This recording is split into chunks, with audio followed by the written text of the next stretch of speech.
যেখানে পৃথিবীর কোটি মানুষের স্বপ্ন যুক্তরাষ্ট্রে যাওয়া, সেখানে প্রতি বছর স্থায়ীভাবে নিজ দেশ ছাড়ছেন লাখো মার্কিনী। বেশ কয়েক বছর ধরে বিভিন্ন দেশে পাড়ি জমাচ্ছেন রেকর্ড সংখ্যক মানুষ। তথ্য বলছে ২০২৫ সালে দেশ ত্যাগ করেন ২ লাখ মার্কিন নাগরিক। যুক্তরাষ্ট্রের মোট জনসংখ্যার ১৫%ই অভিবাসী। সংখ্যার হিসাবে যা প্রায় ৫২ মিলিয়ন। প্রতি বছর দেশটিতে প্রবেশ করেন লাখ লাখ মানুষ, তবে বেশ কয়েক বছর ধরে সে হার কমছে। তথ্য বলছে ২০২৩ সালে যেখানে প্রবেশের সংখ্যা ছিল ৬০ লাখ, ২০২৫ সালে তা কমে দাঁড়িয়েছে ২৬-২৭ লাখে। ১৯৩০ সালের মহামন্দার পর এমন ঘটনা যুক্তরাষ্ট্রে প্রথম।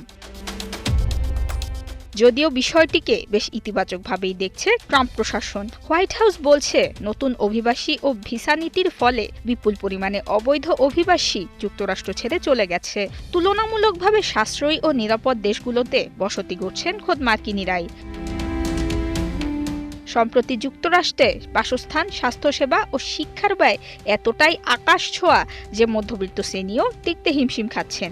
বিগত কয়েক বছর ধরেই দেশটিতে ঊর্ধ্বমুখী আবাসন ব্যয়। ট্রাম্প ক্ষমতায় আসার পর এই খরচ কিছুটা কমলেও তা স্থির নয়।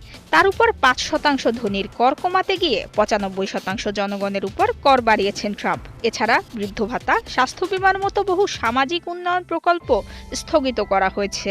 হার্ভার্ডের এক গবেষণা বলছে, ইরান যুদ্ধের খরচ যোগাতে জনগণের উপর চাপতে পারে $1 ট্রিলিয়ন অতিরিক্ত কর।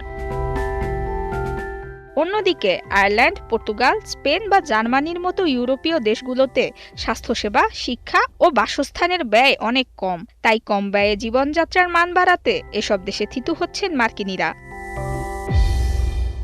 নুসরাত মৌমি, ৭১।